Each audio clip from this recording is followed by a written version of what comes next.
We're here at Eurong Beach Resort, situated on the eastern coast of Fraser Island, right on 75 Mile Beach. The landscapes on Fraser Island has been really diverse. The mangrove swamps, the rainforests, and you've got that beautiful, glorious 100-kilometre beach. It's the perfect spot for going either north or south up the coast. There's beautiful bird life here, amazing wildlife.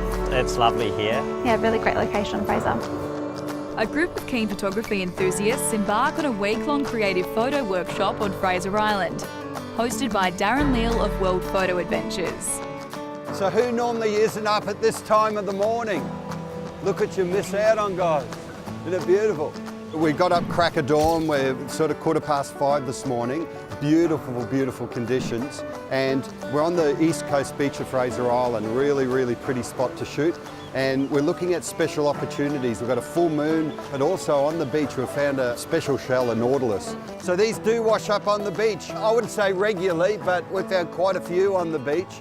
Very, very cool shell to photograph.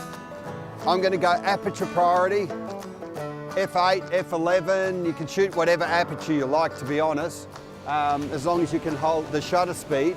I sometimes shoot this at a very low ISO, and I'll wait till you get that wave that just washes on it a little bit.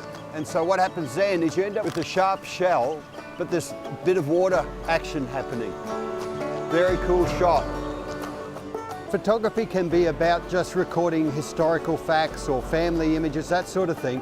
But for other photographers that want to go an extra step, it's about challenges. And here it's a really great spot to challenge yourself. And we've got photographers out in a group now that are doing little macro work, they're doing slow shutter speed work. I'm letting them have a bit of fun. The only way to get around the island is by four-wheel drive. We're heading this afternoon north up towards the Maheno Wreck, and we're looking at birds on the beach. We're using the vehicles as a hide. So we're finding oyster catchers, plovers, lapwings, crested terns, quite a few different species. And the goal is to use the vehicle to get as close to the birds as possible without upsetting the birds and get really cool photographs. I'm using a long telephoto lens, a 400mm.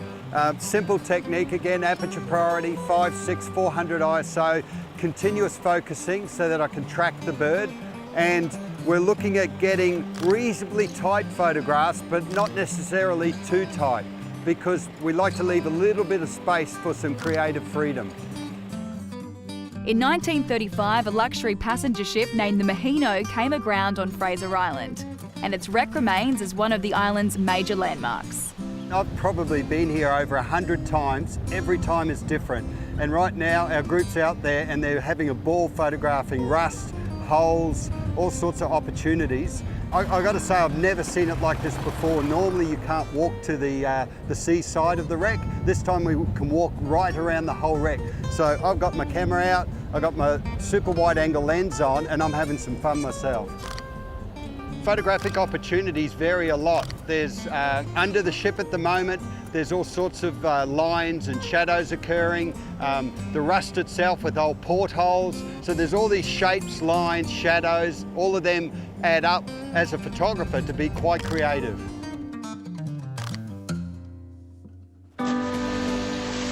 We're heading back from the Maheno Wreck, and on the beach there's a dingo.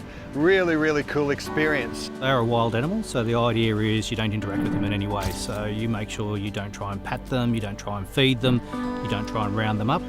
They're wonderful creatures, and when we see them, what we do is we get together as a group and stay together as a group.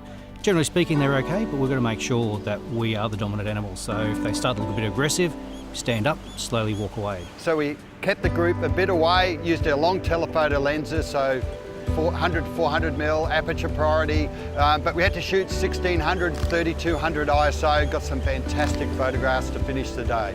We were shooting from the car, of course, so I stepped out to see where he'd got to, realised he was right behind us, and it was all go, to be honest. Straight out, we've got to get out of there. We don't want to be hanging around, don't want to be on foot around a dingo. Safety first always. Get down another 50 metres down the beach and take our shots from there. I mean, we've got these long lenses for a reason. You can get far away and you'll still be able to get nice and tight and have a sense of the animal's behaviour too. If he looks unhappy being around you, there's always going to be another opportunity. It's not worth risking your life for it.